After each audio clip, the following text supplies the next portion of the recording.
Shalom Bapak Ibu Saudara-saudari terkasih.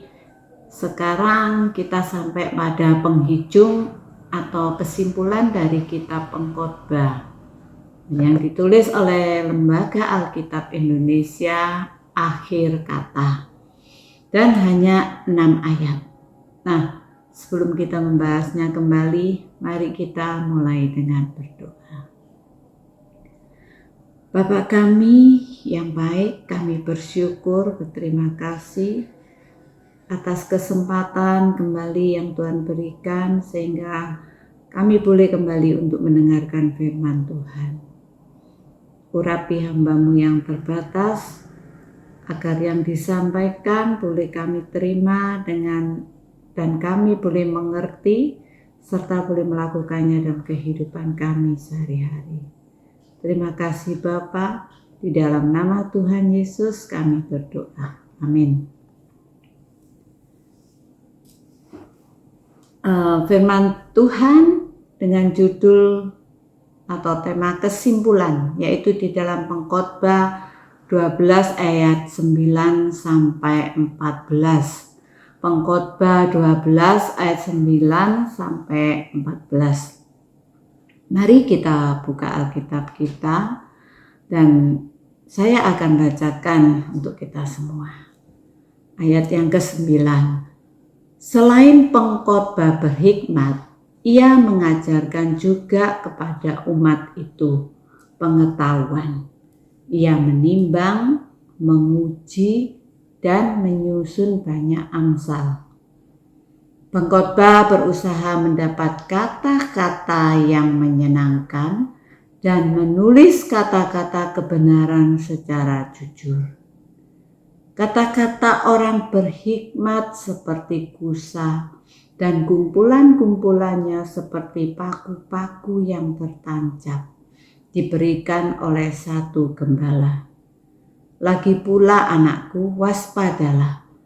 Membuat banyak buku tak akan ada akhirnya, dan banyak belajar melelahkan badan. Akhir kata dari segala yang didengar ialah, takutlah akan Allah, dan berpeganglah pada perintah-perintahnya, karena ini adalah kewajiban setiap orang. Karena Allah akan membawa setiap perbuatan ke pengadilan yang berlaku atas segala sesuatu yang tersembunyi, entah itu baik, entah itu jahat. Amin. Berbahagialah orang yang mendengarkan firman Tuhan, merenungkan serta melakukannya.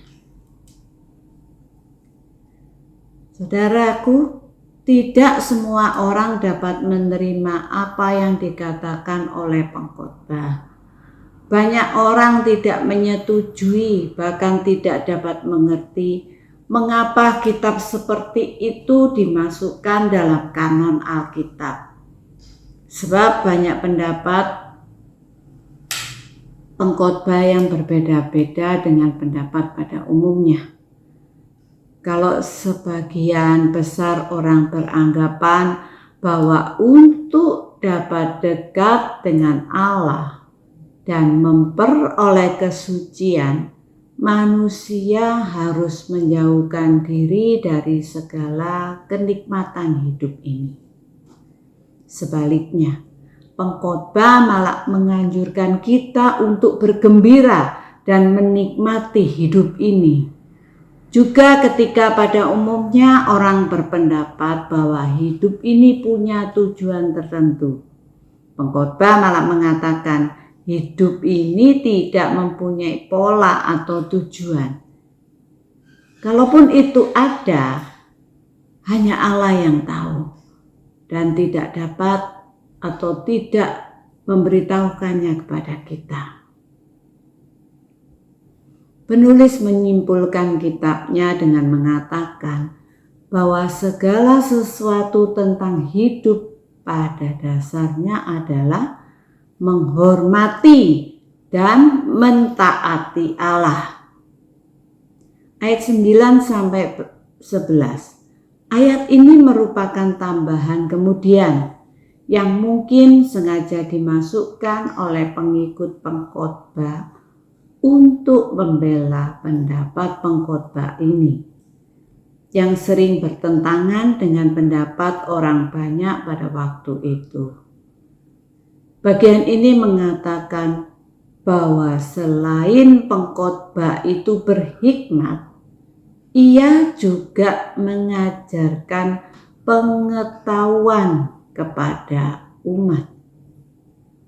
Maksudnya adalah pengkhotbah sama sekali tidak mengacaukan atau menggoyangkan iman seseorang, tetapi sekadar mempertanyakan sesuatu yang mengganggu.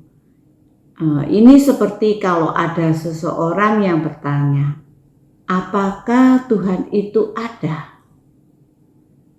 Bagi orang beragama lainnya, khususnya mereka yang mempunyai sikap fanatisme yang sempit, tentu pertanyaan itu adalah sesuatu yang mengganggu. Pengikut pengkhotbah membelanya dengan dua alasan. Yang pertama, mereka ingin mengatakan bahwa pengkhotbah itu sebenarnya tidak asal bicara, tetapi sudah dipikirkan atau direnungkan lebih dahulu segala sesuatunya. Tujuannya adalah mengajar pengetahuan supaya orang mengetahui tentang realitas hidup yang sebenarnya. Apa yang diajarkan itu merupakan hasil dari menimbang, menguji, dan menyusun dengan cermat. Di dalam ayat yang ke-9, selain pengkhotbah berhikmat, ia mengajarkan juga kepada umat itu pengetahuan. Ia menimbang, menguji, dan menyusun banyak angsal. Yang kedua, kebenaran yang dinyatakan begitu terbuka bisa menjadi sesuatu yang menyakitkan. Ketika manusia berdosa, manusia tidak bisa lagi terbuka di hadapan yang lain. Ia tidak lagi bisa terbuka dan menerima orang lain di dalam segala keterbukaannya itu. Dengan mengungkapkan realitas apa adanya, bukan berarti pengkhotbah dengan sengaja ingin menyakiti hati orang lain, melainkan karena ia adalah seorang guru hikmat yang lebih daripada orang lainnya. Dan karena itulah dia menasehati orang tentang yang baik. Bahkan untuk itu dia sengaja memilih kata-kata yang menyenangkan. Hikmat inilah yang terus mendorong umat Tuhan mencari perkara di atas, seperti yang terdapat di dalam Kolose 3 ayat 1-3. Karena itu, kalau kamu dibangkitkan bersama Kristus, carilah perkara yang di atas, di mana Kristus ada, duduk di sebelah kanan Allah. Pikirkanlah perkara yang di atas, bukan yang di bumi.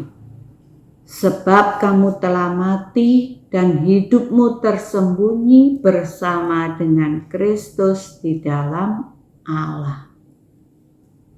Karena itu, saudaraku, marilah kita belajar berhikmat dan mencari perkara yang di atas. Ayat yang ke-10, pengkhotbah berusaha mendapat kata-kata yang menyenangkan dan menulis kata-kata kebenaran secara jujur. Kalaupun ternyata apa yang dikatakannya itu menyakitkan hati, itu barangkali karena ia berbicara tentang kebenaran yang jujur. Ia berhati-hati agar perkara yang baik tidak dirusak oleh gaya yang salah dan oleh ungkapan yang tidak berkenan dan tidak sesuai. Saudaraku, para hamba Tuhan harus belajar bertutur, tidak dengan kata-kata yang besar atau rumit, tetapi dengan kata-kata yang menyenangkan dan sedap didengar untuk membangun umat. 1 Korintus 10 ayat 33. Sama seperti aku juga berusaha menyenangkan hati semua orang dalam segala hal. Bukan untuk kepentingan diriku, tetapi untuk kepentingan orang banyak, supaya mereka beroleh selamat. Mereka yang hendak memenangkan banyak jiwa harus mengerjakannya melalui perkataan yang diucapkan tepat pada waktunya. Pengkhotbah berusaha untuk menyampaikan secara jujur kata-kata kebenaran melalui kata yang baik dan menyenangkan. Ia tentu memikirkan baik-baik segala apa yang hendak disampaikannya itu dengan berpedoman hanya kepada firman Allah. Allah ingin umatnya berkata-kata benar dan jujur. Di dalam Efesus 4 ayat 29, janganlah ada perkataan kotor keluar dari mulutmu, tetapi pakailah perkataan yang baik untuk membangun. Nah, karena itulah marilah kita benar-benar atau berkata-kata dengan benar, dengan jujur untuk membangun dengan cara yang baik, supaya hidup kita menjadi saluran berkat. Apa yang ia tuliskan sebagai pengajaran bagi kita tidak perlu diragukan lagi. Sangatlah tepat dan dapat diandalkan. Ia menulis secara jujur dan tulus, menurut perasaannya yang sesungguhnya. Bahkan ia menulis kata-kata kebenaran, pernyataan tentang sesuatu yang tepat dan apa adanya. Siapa saja yang dipandu oleh perkataan pengkhotbah ini pasti tidak akan kehilangan arah. Apalah arti kata-kata yang menyenangkan bagi kita bila kata-kata itu tidak jujur dan tidak mengandung kebenaran? Kebanyakan kata-kata dipergunakan untuk hal-hal yang manis, untuk memuji, dan untuk hal-hal yang benar. Yesaya 30 ayat 10 yang mengatakan kepada tukang tilik, jangan menilik, dan kepada para pelihat, janganlah lihat, bagi kami hal-hal yang benar. Tetapi katakanlah kepada kami hal-hal yang manis. Lihatlah bagi kami hal-hal yang semu. Tetapi bagi orang-orang yang memahami diri mereka sendiri beserta kepentingan mereka, kata-kata kebenaran ini akan selalu menjadi kata-kata yang menyenangkan. Ayat 11. Kata-kata orang berhikmat seperti kusa. Dalam terjemahan bahasa Inggris untuk kata kusa adalah semacam tongkat atau gala yang dipakai untuk menghalau atau menggiring binatang.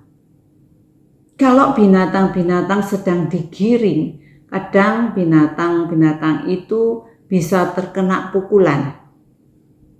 Nah, ini tentu tidak menyenangkan, tetapi tetap diperlukan supaya binatang itu mengarah pada jalan yang benar. Kata-kata orang yang berhikmat mungkin bisa menyakitkan, tetapi itu diberikan dalam rangka mengarahkan kita untuk berada di jalan yang benar. Teguran hikmat itu seperti kusa yang bisa menyakitkan bagi yang menerimanya. Tetapi teguran itu juga bisa menjauhkannya dari mara bahaya. Teguran hikmat yang dicamkan baik-baik adalah seperti paku yang menancap kuat dan selalu diingat. Godaan dunia sering menyesatkan orang percaya. Seorang berhikmat akan memberi nasihat yang mungkin menyakitkan tetapi menyehatkan iman. Karena itu, mari kita peka mendengar teguran hikmat dan cepat bertobat. Dua manfaat yang kita terima ketika kita dengan benar menerapkan dan mengembangkan kebenaran ilahi yang bermanfaat untuk mengajar, untuk menyatakan kesalahan, untuk memperbaiki kelakuan, dan untuk mendidik orang dalam kebenaran. Kebenaran itu berguna menyemangati kita di dalam melakukan kewajiban ibadah kita dan menempa kita untuk bertahan di dalam kewajiban. Kebenaran ilahi layaknya pasak atau paku bagi orang bimbang dan goyah untuk menancapkan mereka kepada kebaikan. Esra 9 ayat 8. Dan sekarang baru saja kami alami kasih karunia daripada Tuhan Allah kami yang meninggalkan pada kami orang-orang yang terluput dan memberi kami tempat menetap di tempat yang kudus. Sehingga Allah kami membuat mata kami bercahaya dan memberi kami sedikit kelegaan di dalam perbudakan kami. Biarlah apa yang baik di dalam diri kita ditancapkan dan menetap di tempatnya yang kudus. Ayat 12. Lagi pula anakku, waspadalah. Membuat banyak buku tak akan ada akhirnya, dan banyak belajar melelahkan badan.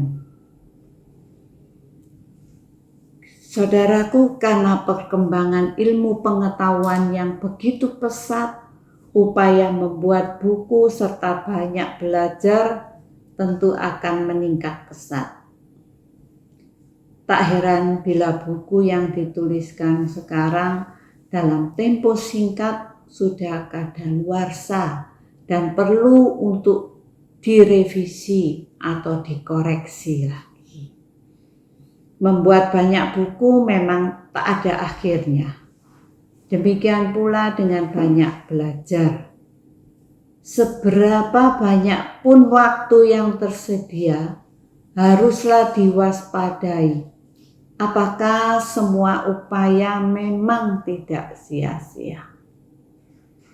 Membuat banyak buku atau banyak belajar memang melelahkan badan. Itu semua akan sia-sia saja bila itu bukan bagian dari pekerjaan yang baik yang telah dipersiapkan Allah sebelumnya. Di dalam Efesus 2 ayat 10. Karena kita ini buatan Allah, diciptakan di dalam Kristus Yesus untuk melakukan pekerjaan baik yang dipersiapkan Allah sebelumnya. Ia mau supaya kita hidup di dalamnya. Nah, orang percaya harus sungguh-sungguh mengevaluasi diri dan terus-menerus berusaha memanfaatkan waktu sesuai kehendak Tuhan. Seperti yang dinasihatkan di dalam Efesus 5 ayat 5-17. Karena itu, perhatikanlah dengan seksama bagaimana kamu hidup. Janganlah seperti orang yang bebal, tetapi seperti orang arif, dan pergunakanlah waktu yang ada. Karena hari-hari ini adalah jahat. Nah, marilah kita pergunakan waktu untuk melakukan berbagai upaya demi kemuliaan Tuhan saja. Meskipun begitu, kita tetap harus kritis dan waspada. Di dalam ayat 13. Akhir kata dari segala yang didengar ialah takutlah akan Allah dan berpegang pada perintah-perintahnya, karena ini adalah kewajiban setiap orang. Karena Allah adalah karena kita adalah ciptaan Allah, maka manusia haruslah takut akan Allah dan berpegang pada perintahnya. Inilah yang penting. Sebagai kesimpulan dari seluruh kitab Pengkhotbah, sikap takut akan Allah adalah sikap hati yang benar di hadapan Allah. Sikap ini harus terwujud dalam ketaatan untuk melakukan segala perintahnya. Amsal 8 ayat 13, takut akan Tuhan ialah membenci kejahatan. Aku benci kepada kesombongan, kecongkakan, tingkah laku yang jahat, dan mulut penuh tipu muslihat. Jadi takut akan Tuhan membuat kita tidak suka akan kejahatan, membuat kita tidak setuju akan kejahatan, tidak kompromi dengan segala kejahatan. Semakin takut dan hormat seseorang kepada Allah, semakin benci dia kepada kejahatan. Kasih akan Allah dan kasih akan dosa itu tidak bisa hadir bersama-sama. Menyembunyikan dosa rahasia berarti Anda sedang menoleransi kejahatan di dalam diri Anda. Karena itu putuskan hubungan dengan dosa dan serahkan diri sepenuhnya kepada Allah. Pada akhirnya pengkhotbah ingin kita sendiri yang merenungkan apa yang sudah dikatakannya itu. Melihat hidup kita sendiri, bertanya apakah hidupku dapat dipertanggungjawabkan kelak di hadapannya. Dan kemudian mencoba untuk menjawabnya. Saudara, pendapat mengenai kehidupan dan filosofi tentang cara kita hidup itu bisa dibaca dan dipelajari selamanya. Tidaklah salah untuk mempelajari pendapat-pendapat ini. Tetapi karena kehidupan kita di dunia semakin singkat, hendaknya kita menggunakan dengan sebaik-baiknya untuk mengerti kebenaran-kebenaran. Dan ini penting di dalam firman Allah. Kebenaran-kebenaran tersebut mempengaruhi kehidupan ini dan kekekalan nanti. Orang-orang yang mempelajari Alkitab secara bijaksana akan memahami dan melakukan apa yang dikatakannya. Dalam hikmat Ibrani mentaati Allah sering merupakan bukti terbaik mengenai kebijakan seseorang. Pernyataan-pernyataan ini membuat pengamatan penulis yang saling bertentangan menjadi lebih selaras dengan pandangan hikmat Ibrani, karena pengertian manusia begitu terbatas dan segalanya sia-sia.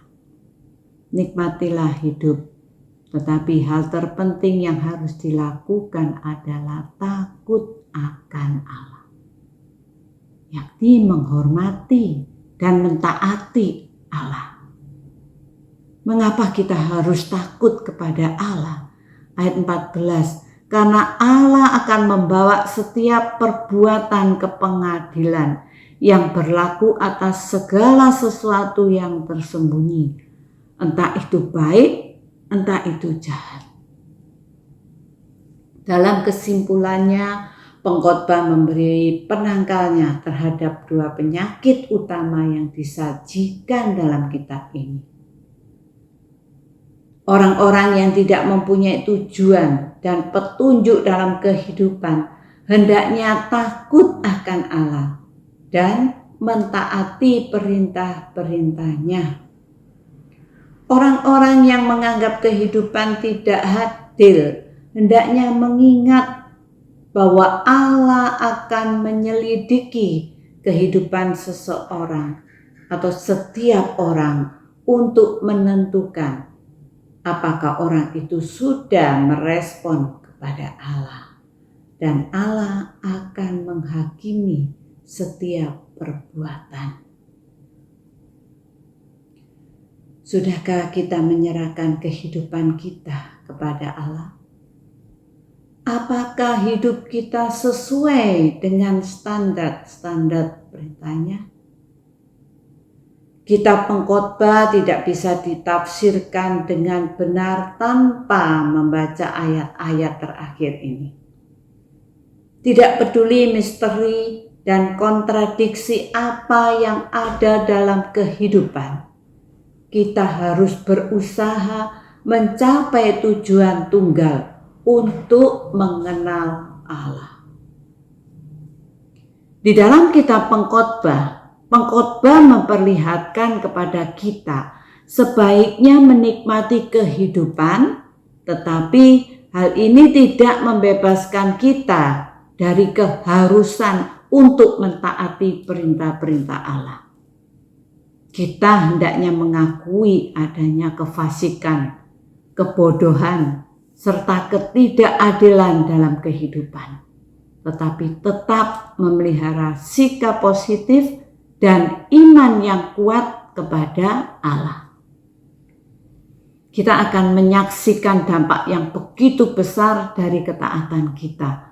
Semua manusia kelak harus berdiri di hadapan Allah dan dihakimi atas perbuatan mereka di dalam kehidupan ini. Kita tidak akan bisa memakai ketidakadilan dalam hidup sebagai alasan untuk tidak hidup benar. Kita perlu yaitu mengakui bahwa usaha manusia di luar Allah adalah sia-sia. Kita perlu mengutamakan Allah. Dan kita perlu menerima segala hal yang baik sebagai pemberian dari Allah. Dan kita juga perlu menyadari bahwa Allah akan menghakimi kehidupan setiap orang, entah itu orang baik, entah itu orang jahat. Tempat di mana tiap manusia akan tinggal selama-lamanya itu akan ditentukan untuk terakhir kalinya. Dan Allah sendiri adalah hakimnya. Setiap perbuatan akan dibawa ke pengadilan. Segala sesuatu yang dilakukan di dalam hidup akan disingkapkan. Di dalam Roma 2 ayat 16, segala sesuatu yang tersembunyi, baik atau jahat, akan terkuak dan dihakimi di dalam pengadilan pada hari penghakiman. Pengkhotbah mengungkapkan bahwa seluruh tindak tanduk manusia, maksudnya manusia yang baik atau yang jahat, itu akan dipertanggungjawabkan di hadapan takhta pengadilan Allah. Semua akan dinilai berdasarkan cara hidup dan seluruh tindakan kita. Apakah sudah sesuai dengan perintah firman-Nya atau tidak? Jadi hal ini sebagai penentu apakah hidup kita akan berakhir sia-sia atau masuk ke dalam kekekalan yang penuh dengan kebahagiaan.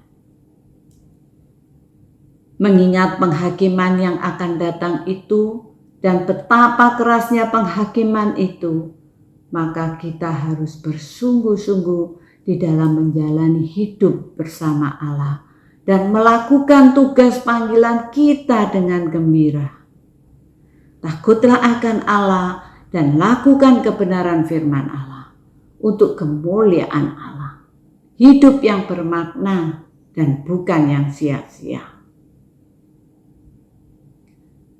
Takut akan Allah dan melakukan perintahnya merupakan dua hal yang tidak terpisahkan. Takut akan Tuhan akan membawa kita mendekat kepadanya, menyembahnya dan menghormatinya.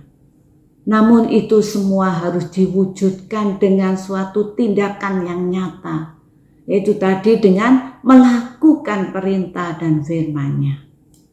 Tidak peduli apakah kita kaya atau miskin, kita sehat atau sakit, kita berpendidikan tinggi atau rendah.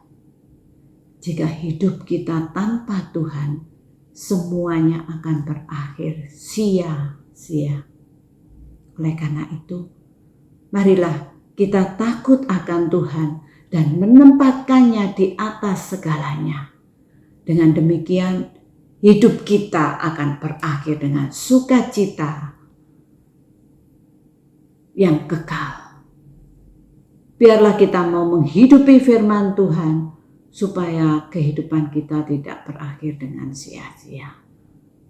Wahyu 20 ayat 11-12. Lalu aku melihat suatu tahta putih yang besar dan Dia yang duduk di atasnya. Dan aku melihat orang-orang mati, besar dan kecil, berdiri di depan tahta itu. Lalu dibuka semua kitab, yaitu kitab kehidupan.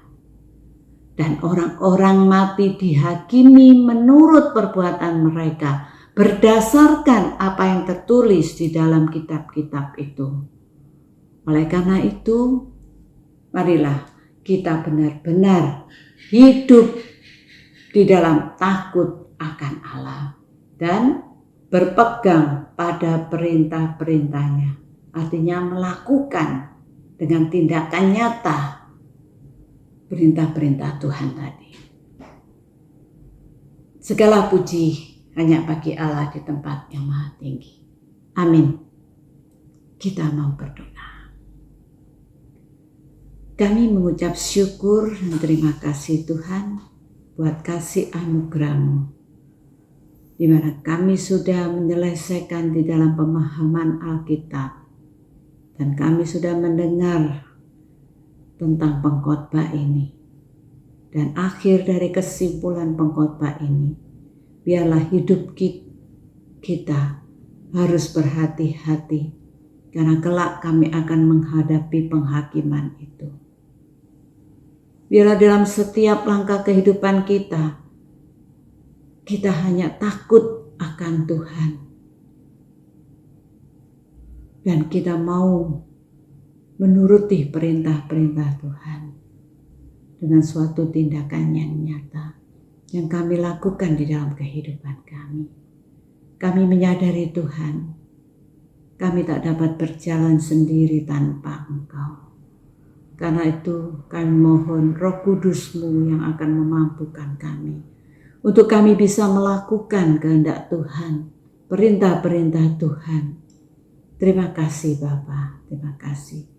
Berkati kami semua yang mendengarkan firman-Mu. Dan hanya di dalam nama Tuhan Yesus kami peralaskan doa kami. Amin.